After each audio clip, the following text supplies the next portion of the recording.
శుక్లాం బ్రహ్మ విచారసార పరమాద్యాం జగద్వ్యాపినీం వీణా పుస్తకధారిణీం అభయదాం జాడ్యాంధకారాపహాం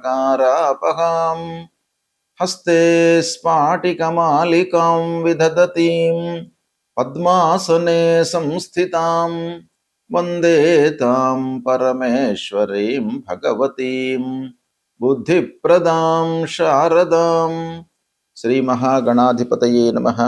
శ్రీ మహాసరస్వత్యై నమః. శ్రీ గురుభ్యో నమః. మే నెలలో గోచార ఫలితాలు ఎలా ఉన్నాయో తెలుసుకుందాం. మే మాసంలో ఉన్నటువంటి గ్రహస్థితిని ప్రధానంగా మనం చూసినట్టయితే సూర్య భగవానుడు 15వ తారీఖు వరకు మేషరాశిలో సంచరిస్తున్నాడు. తదనంతరం వృషభ రాశిలోకి ప్రవేశించి మాసాంతం వరకు కూడాను వృషభ రాశిలో ఉంటున్నాడు.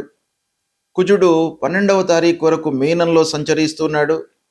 12 నుండి మాసాంతం వరకు మేషరాశిలో సంచరిస్తున్నాడు. బుధుడు 1వ తారీఖు నుండి మేషంలో సంచరిస్తున్నాడు. 15వ తారీఖు వరకు ఉంటున్నాడు. 15వ తారీఖు నుండి వృషభ రాశిలోకి ప్రవేశిస్తున్నాడు.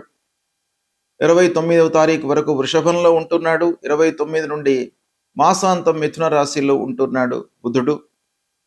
గురువు మిథున రాశిలో సంచరిస్తున్నాడు. శుక్రుడు 14వ తారీఖు వరకు వృషభ రాశిలో సంచరిస్తూ 14వ తారీఖు నుండి మిథున రాశిలోకి ప్రవేశించి మాసాంతం కూడాను మిథున రాశిలో సంచరిస్తున్నాడు. శనైశ్చరుడు మీనరాశిలో సంచరిస్తున్నాడు. రాహువు కుంభరాశిలో సంచరిస్తున్నాడు. కేతువు సింహరాశిలో సంచరిస్తున్నాడు.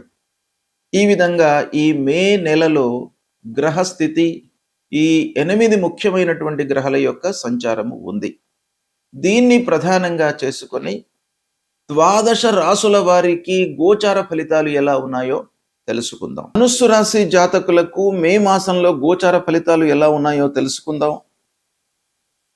ఈ ధనుసు రాశి వారికి మే మాసంలో ముఖ్యంగా ప్రధానమైనటువంటి గ్రహాలు సూర్యుడు 5వ, 6వ స్థానాలలో సంచరిస్తున్నారు.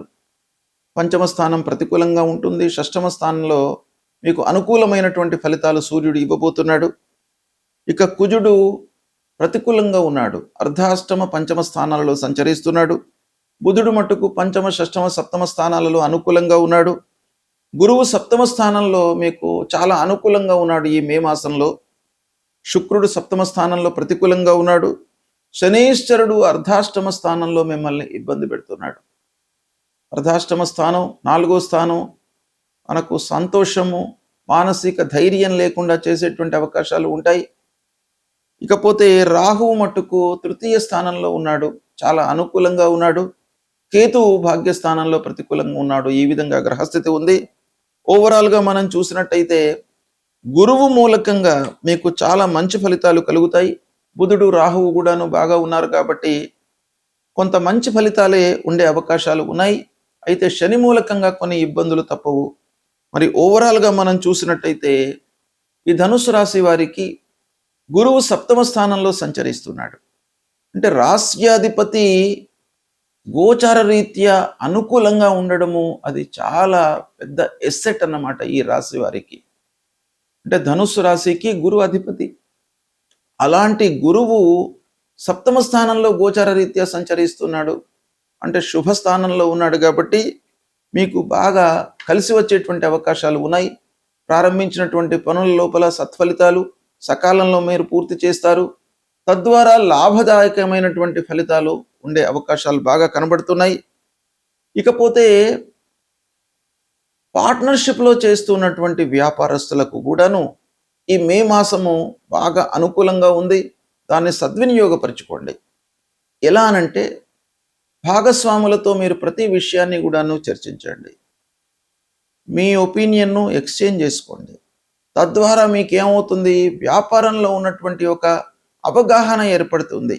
వాళ్ళ మనసులో ఉన్నటువంటి విషయము మన మనసులో ఉన్నటువంటి ఒక విషయాన్ని ఎక్స్చేంజ్ చేసుకోవడం మూలకంగా వ్యాపారము సుఖమయంగా ముందుకు జరుగుతుంది. లాభదాయకమైనటువంటి ఫలితాలను పొందే అవకాశాలు ఉంటాయి. ఇక నిత్యము అమ్మడము కొనడము ట్రేడింగ్ విషయం లోపల కూడాను మీకు బాగా కలిసి వస్తుంది. రియల్ ఎస్టేట్ రంగంలో ఉన్నటువంటి వారికి కూడాను మంచి ఫలితాలు గోచరిస్తున్నాయి ఈ మే మాసంలో. ఇకపోతే ముఖ్యంగా సాఫ్ట్వేర్ రంగంలో ఉన్నటువంటి వారికి మటుకు కొంత అస్థిరత గోచరిస్తుంది. కొంత జాగ్రత్తగా ఉండాలి. ఐటీ రంగంలో ఉన్నటువంటి వాళ్ళు, సాఫ్ట్వేర్ రంగంలో ఉన్నటువంటి వాళ్ళు, కళారంగంలో ఉన్నటువంటి వాళ్ళు, సినిమా, సంగీతము, మీడియా ఇలాంటి రంగాలలో ఉన్నటువంటి వాళ్ళు కొంత జాగ్రత్తలు తీసుకోవాలి. ఇక ప్రభుత్వ ఉద్యోగుల విషయం ఆలోచించినట్టయితే బాగానే ఉంది. గౌరవ మర్యాదలు లభిస్తాయి. పనులు సుఖమయంగా మీరు పూర్తి చేసుకోగలుగుతారు. ఇక ప్రైవేట్ రంగంలో ఉన్నటువంటి వారికి కొంత అభివృద్ధి కనబడుతుంది. దాన్ని నిలుపుకోండి. స్లోగా మీరు పనులు చేసుకుంటా వెళ్ళినట్టయితే క్రమేపీ మీకు గుర్తింపు లభించేటువంటి అవకాశాలు ఉన్నాయి. ఇకపోతే వ్యవసాయదారులకు ముఖ్యంగా ఈ మాసం కలిసి వస్తుంది. విద్యార్థులకు కూడాను మంచి కాలం. మీరు కొంత కాన్సన్ట్రేషన్ చేయండి. మంచి స్థాయిలో మీరు నిలిచేటువంటి అవకాశాలు ఉన్నాయి.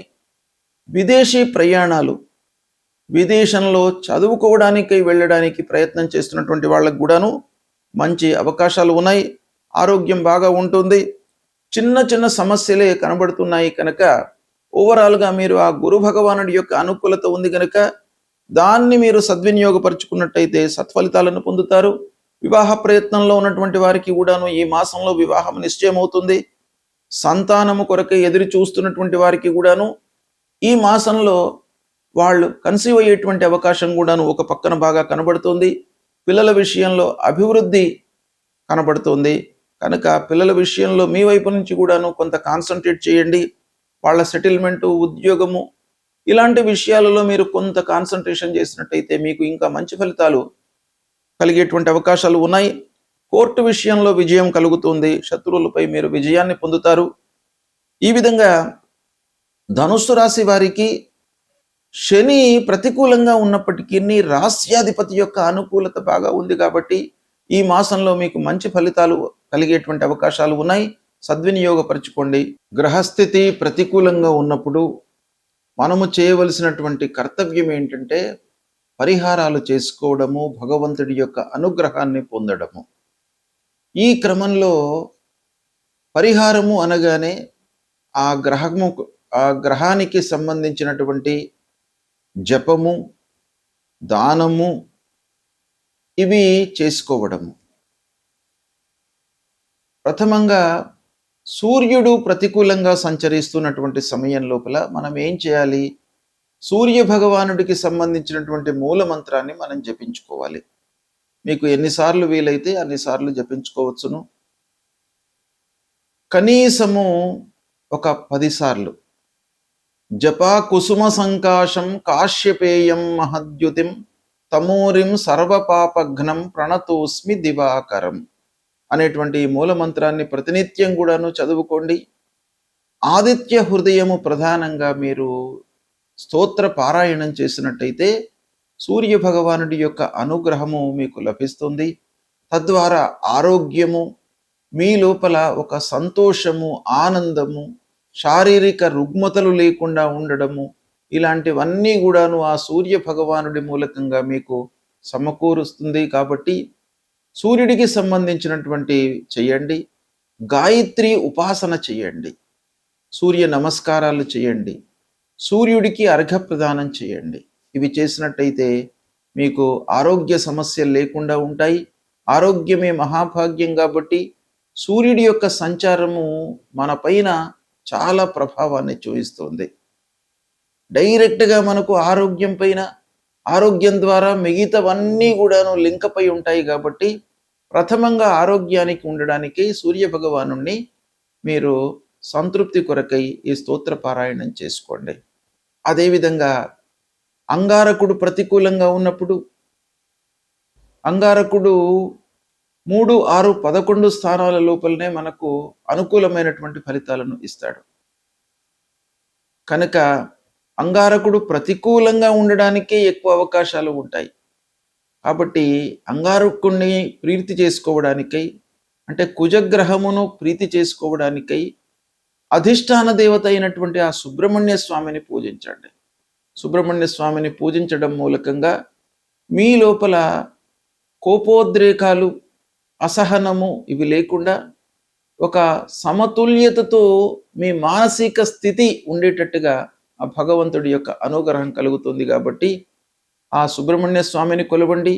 ప్రతినిత్యం కూడాను ధరణీ గర్భ సంభూతం విద్యుత్ కాంచన సన్నిభం కుమారం శక్తిహస్తంచ మంగళం ప్రణమామ్యహం అనేటువంటి మూల మంత్రాన్ని ప్రతినిత్యం కూడాను చదువుకోండి. ఇక బుధుడు ప్రతికూలంగా ఉన్నప్పుడు, బుధుడు ముఖ్యంగా మనకు ఆలోచన, మన సమయస్ఫూర్తితో తీసుకునేటువంటి నిర్ణయాలపైన ప్రభావాన్ని చూపిస్తాడు, వ్యాపారం పైన ప్రభావాన్ని చూపిస్తాడు. కాబట్టి ఆ బుధుడి యొక్క అనుగ్రహం కావాలి. మంచి స్థితి లోపల మనకు ఒక ఉండడానికై ఆ బుధుడి యొక్క అనుగ్రహం కావాలి. కాబట్టి ఆ బుధుడికి సంబంధించినటువంటి అధిష్టాన దేవత విష్ణుమూర్తి ప్రతినిత్యం కూడాను ఆ శ్రీమన్నారాయణుణ్ణి మీరు స్తోత్రం చేయండి. విష్ణు సహస్రనామ పారాయణం చేసుకోండి.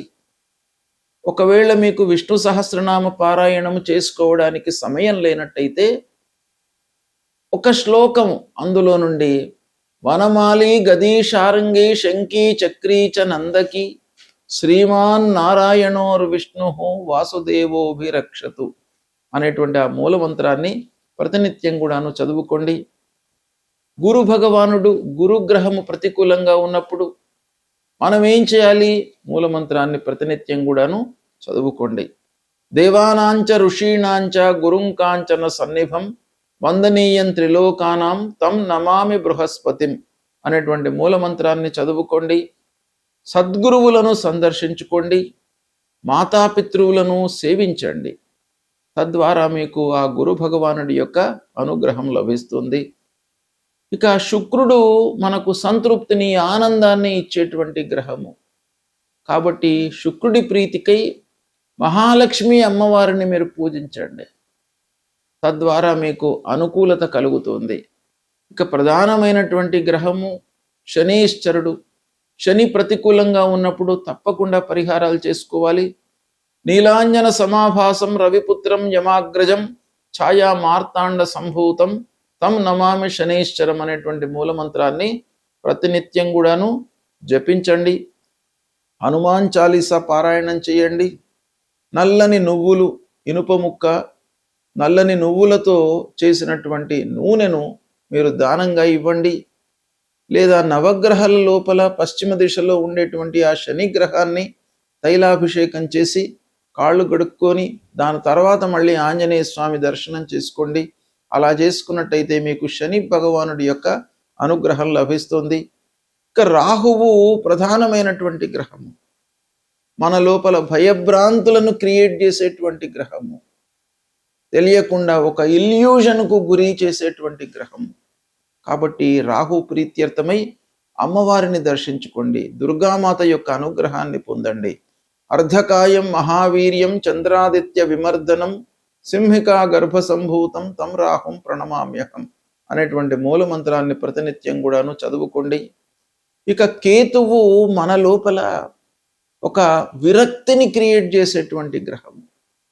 కేతువు ప్రతికూలంగా ఉన్నప్పుడు మనకు ఆ విషయం పైన అశ్రద్ధను క్రియేట్ చేస్తాడు. శ్రద్ధ లేకుండా మనం పని చేసినట్టయితే సక్సెస్ రేట్ అనేటువంటిది తగ్గిపోతుంది సహజంగా. కాబట్టి ప్రతి విషయం లోపల కూడాను మనకు శ్రద్ధ భక్తులు సమకూర్చుకోవడానికి ఆ కేతువు యొక్క అనుగ్రహం కావాలి. కేతువు యొక్క అధిష్టాన దేవత గణపతిని మీరు పూజించండి. ఆ గణపతి మూలకంగా మనకు ఆటంకాలు లేకుండా ఉంటాయి. పనిపైన మనకు శ్రద్ధ కలుగుతుంది. ఆసక్తితో మనము పని చేస్తాము. అప్పుడు మనకు ఆ పని లోపల విజయం చేకూరేటువంటి అవకాశాలు ఉంటాయి. కనుక ఫలాశ పుష్ప సంకాశం తారకా గ్రహమస్తకం రౌద్రం రుద్రాత్మకం ఘోరం తం కేతుం ప్రణమామ్యహం అనేటువంటి మూల మంత్రాన్ని ప్రతినిత్యం కూడాను చదువుకోండి. ఈ విధంగా నవగ్రహాలకు సంబంధించినటువంటి మూల మంత్రాలు, వాటికి సంబంధించినటువంటి స్తోత్ర పారాయణాలు, అధిష్టాన దేవతలను పూజించడము, దైవ దర్శనం చేసుకోవడము, దేవాలయానికి వెళ్ళడము, ఇవన్నీ కూడాను చేసినట్టయితే తప్పకుండా భగవంతుడి యొక్క అనుగ్రహం మీకు లభిస్తుంది. గ్రహస్థితి ఏ విధంగా ఉన్నప్పటికీ భగవంతుడి అనుగ్రహము మీకు ప్రధానమైనటువంటిది కాబట్టి దాన్ని మీరు డెవలప్ చేసుకోండి.